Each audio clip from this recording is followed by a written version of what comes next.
Selamat pagi pemirsa, Anda menyaksikan Headline News pukul 9 waktu Indonesia Tengah, saya Triani Tami. Penelitian kondisi sampah plastik di pantai Desa Patongko, Kabupaten Sinjai, Sulawesi Selatan telah dilakukan Kamis kemarin tanggal 7 September. Desa Patongko yang terletak di perbatasan Kabupaten Sinjai dan Kabupaten Bulukumba merupakan daerah pesisir yang menjadi dampak dari distribusi sampah plastik. Sampah plastik yang bersumber langsung dari daratan maupun yang terbawa oleh arus dari lautan tertentu akan mempengaruhi fluktuasi volume sampah yang ada.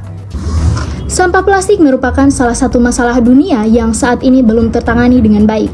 Indonesia merupakan salah satu negara penghasil sampah plastik terbesar di dunia, yaitu 9,13 juta ton. Berbagai upaya perlu dilakukan untuk mengurangi dampak sampah plastik, salah satunya dengan mendata kondisi sampah termasuk di wilayah pesisir. Penelitian ini bertujuan untuk mengetahui jumlah dan tingkat kepadatan sampah plastik di Desa Patongko. Data ini akan menjadi referensi dalam pengelolaan pesisir terutama yang berkaitan dengan solusi pengurangan dampak sampah plastik. Oleh karena itu, kajian tentang sampah laut plastik khususnya di pesisir Desa Patongko perlu dilakukan. Penelitian ini bertujuan untuk mengetahui jumlah dan tingkat kepadatan sampah plastik di pantai Desa Patongko. Dengan mengetahui jumlah dan sebaran sampah akan menjadi database untuk pengelolaan pesisir berkelanjutan. Bukan sampah, bisa dikatakan sampah plastik bekas karung ada di sela-sela karang. Sampah ini kalau menutupi karangnya tidak bisa bernapas dan perlahan-lahan akan mati. Membutuhkan waktu yang cukup lama bagi karang untuk regenerasi. Setidaknya dalam waktu 3 bulan tumbuh hanya sepersekian sentimeter. Bayangkan jika ini terjadi masif di lautan Indonesia. Apa yang terjadi dengan laut Indonesia? Penelitian ini akan menjadi masukan bagi pemerintah untuk mengadopsi kebijakan yang lebih komprehensif dan memberikan informasi penting untuk target perlindungan di wilayah pesisir dari ancaman sampah plastik. Berdasarkan laporan dari World Economic Forum pada tahun 2020, dunia menghasilkan sekitar 300 juta ton sampah plastik setiap tahunnya. Dan sekitar 8 juta ton sampah plastik tersebut berakhir di lautan setiap tahunnya. Di Indonesia diperkirakan jumlah limbah plastik mencapai 66 juta ton per tahun. Sampah plastik ini membahayakan kehidupan ekosistem laut dan pesisir, tidak terkecuali akan menjadi ancaman bagi kesehatan manusia dan lingkungannya. Sampah plastik yang berakhir di laut akan berdampak pada biota perairan, seperti ikan, burung laut, penyu, dan mamalia laut.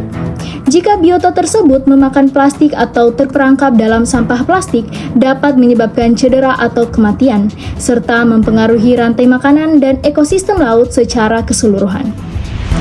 Karakteristik plastik yang ringan dan sulit terurai mengakibatkan mudah terbawa oleh angin, dan ketika masuk dalam perairan laut akan terbawa oleh angin dan gelombang laut.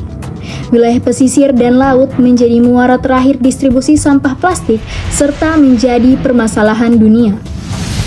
Beberapa kejadian ditemukan adanya biota perairan yang terjerat oleh tali yang terbuat dari plastik dan mengancam keselamatannya. Selain itu, plastik dalam bentuk partikel kecil dan halus akan masuk ke dalam tubuh biota air, terakumulasi, dan pada akhirnya akan masuk ke dalam tubuh manusia melalui rantai makanan. Sumber pencemaran laut, khususnya plastik, berasal dari aktivitas transportasi laut, limpasan dari daratan, alat penangkapan ikan, serta kesadaran masyarakat yang sangat rendah dengan pembuangan sampah di pesisir dan laut. Penanganan permasalahan sampah di pesisir perlu segera dilakukan. Peran serta seluruh komponen masyarakat sangat dibutuhkan. Setidaknya mengurangi penggunaan plastik dalam kehidupan sehari-hari sehingga penumpukan limbah dapat diminimalisir. Regulasi tentang penggunaan bahan yang berpotensi menghasilkan limbah plastik diperlukan mulai dari pemerintah pusat sampai ke daerah-daerah.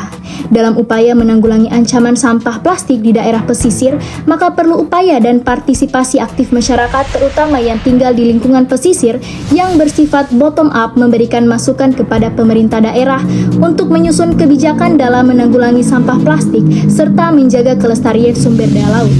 Mengelola sampah yang sudah ada juga mendesak untuk segera dilakukan. Berbagai upaya telah dilakukan utamanya bagi para pemerhati lingkungan dan orang-orang yang memiliki kepedulian. Upaya pengelolaan sampah yang dapat dilakukan dengan memilah terlebih dahulu sampah organik dan anorganik, mengurangi penggunaan plastik, serta menggunakan kembali botol plastik untuk berbagai keperluan seperti biogas.